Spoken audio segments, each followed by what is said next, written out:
My ex-girlfriend took her own life in middle school and told me I was the reason why. I spent the rest of my life traumatized trying to heal, but now 8 years later, I just received a friend request from her. Posted by you/the_drunken_otter. In 8th grade, I, 21M, met this girl, North. She was in my band class, and the two of us hit it off. I asked her out on a movie date, and from there, we became boyfriend and girlfriend. She was my first girlfriend, and things were going alright, until her dad got a new job across the country in California. North moved away, but we decided to try long-distance dating through our freshman year. We were not built for long-distance dating. I couldn't protect her from bullies, hug her when she was crying, or tell her it was going to be alright when she told me about her depression. We got into arguments about God knows what but decided to keep the relationship going because her dad was trying to transfer back closer to our hometown. That was until she stopped texting me around Christmas, and her sister sent me a funeral program and asked me to come to California. North's sister told me that she had taken her own life because the bullying had become too much and that I wasn't there for her when she needed me. It broke my heart that I couldn't go to California for the funeral, and for the past 8 years, I've mourned her loss. I spent my entire high school career trying to rebuild myself from all the damage. I went to meetings for people who had lost family members and loved ones. I went to therapy for 4 years to help process the loss. I had to learn how to become dependable because I didn't want it to happen again. And after working on myself for 4 years, I asked out one of my classmates, Lucy. We started dating at the tail end of our senior year and are about to celebrate our 4-year anniversary in April. Last night, I got a notification from Facebook saying that I had a new friend request. I opened the app and found out that it was from North. She looks older, but there's no denying it, it's her. There are pictures of her as an adult with her fiancé and her newborn daughter. I spent 8 years of my life believing that she was dead, but here she is, with undeniable proof that she has been living a great life without me. My stomach is in knots, my heart is sinking to the ground, and my mind is racing, trying to figure out what happened and what I should do. Do I accept the friend request? Do I ignore it and try to move on? I feel completely lost, and it feels like my entire life has been a lie. I've spent the entire night looking at pictures of her and her family, floored that she would do this to me. Relevant comments. Commenter. That is wild, I'm sorry to hear that. Have you ever Googled her name in those 8 years, and did nothing about her ever come up? Did you follow her on any social media when you were together, and did all those accounts simply stop updating? Did those accounts have an in memoriam post or anything like that? Ops response. She's always been coming and going with social media. She'd make an account, stop posting for 6 months, then make a new one whenever she wanted to restart. I have tried Googling her, but she shares a name with a UCLA professor, so UCLA is the only thing that comes up after miles of scrolling.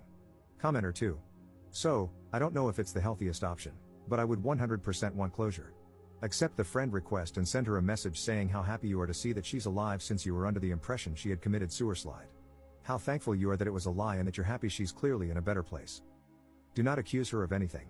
If you feel inclined, let her know that her death led to you dedicating a part of your life to being the person you felt she needed at the time. Let her apologize if she does, don't feel inclined to accept it, and feel free to let her know that she caused a lot of hurt. I wouldn't engage beyond finding closure, and I 100% would block her after getting it. Ops response. I do want closure, but I don't want to chase it with how stirred up I am right now. I don't know if I'm happy that North is alive. Don't get me wrong, I don't wish death upon her, but I feel upset that she would do that. I dedicated a third of my life to her, and now that dedication feels like it's been ripped from underneath me.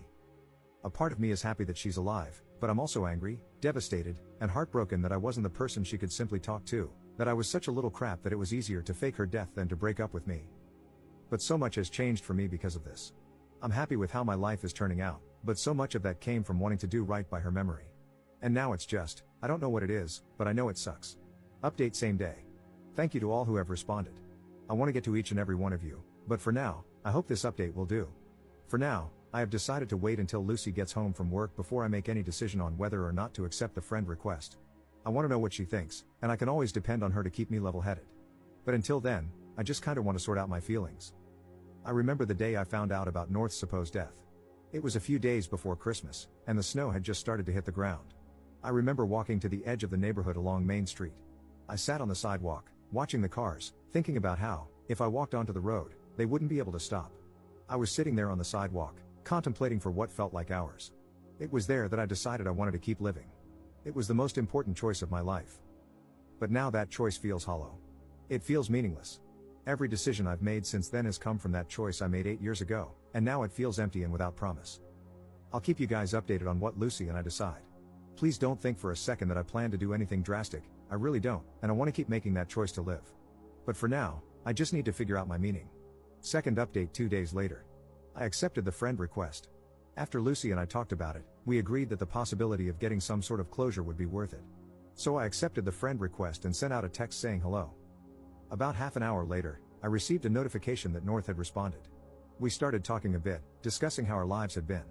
Turns out, she and her fiancé were in town visiting family, and it made her think about all the hurt she had caused me. She said she wouldn't feel comfortable moving on with her relationship without knowing if I was okay. She tried to apologize, saying that we were dumb kids and that it seemed easier to ghost me instead of breaking up with me.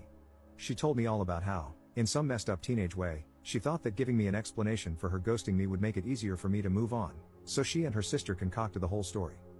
I told her about the years of therapy, the years of loneliness, and how guilty I felt when I started dating again. I told her how I used to think she was the one for me, even through the nights of arguing, and that she had hurt me more than if she had just thrown me away. And I told her that, in some weird way, I'm thankful to her. Her death changed me for the better, and I would not be the man I am today if it weren't for her. I then texted, having said that, I will not accept your apology. It's a shallow attempt to free your guilty conscience before you get married. If you were really sorry, you would have said something sooner, you would have apologized sooner, or you wouldn't have done it at all. You took the coward's way out, and I do not forgive cowards. She said she understood but hoped that one day I could move past the hurt she caused me and find it in my heart to forgive her. I took screenshots of the whole conversation and sent them to her fiancé. I don't know if he knows the story between me and her, but now he has enough of an idea that they can start the conversation. I hope they figure out how to move past it. After all, they look very happy together, and the mistakes of a teenager shouldn't affect her current life. However, I'd be lying if I said there wasn't a part of me hoping it crashes and burns. I know this is not the update some of you wanted. Some of you really wanted me to bully my way through the conversation or play mind games to mess with her. But that is not who I am, nor is it who I want to be. On the bright side, I can now truly move on from the relationship that cost me 8 years of my life and put the whole story of North behind me. Thank you to everyone who helped me find the courage to face this head on, thank you to everyone who sent kind words, and thank you to the guy who DM'd me the number for the sewer slide hotline. I won't need it for the foreseeable future, but I appreciate it nonetheless. Notable comments. Commenter. All of that seems just so unnecessary. I want to break up with him, but I'm a coward, so I don't want to tell him directly. So, I'm just gonna ghost him because that's easier than breaking up with him. But I want it to be easier for him to move on, so I'll have my sister create a funeral brochure and make up a lie about me killing myself. But we're also going to blame him for not being there to protect me, so much for sparing his feelings, I guess. I'm also going to invite him to my non-existent funeral, and phew, thank God he didn't try to come at all, that would have been really awkward. Commenter 2. There is 0% chance that the intent was to make it easier for him to let her go. It was to hurt him because she was mad at him. She was mad that he could not be physically present.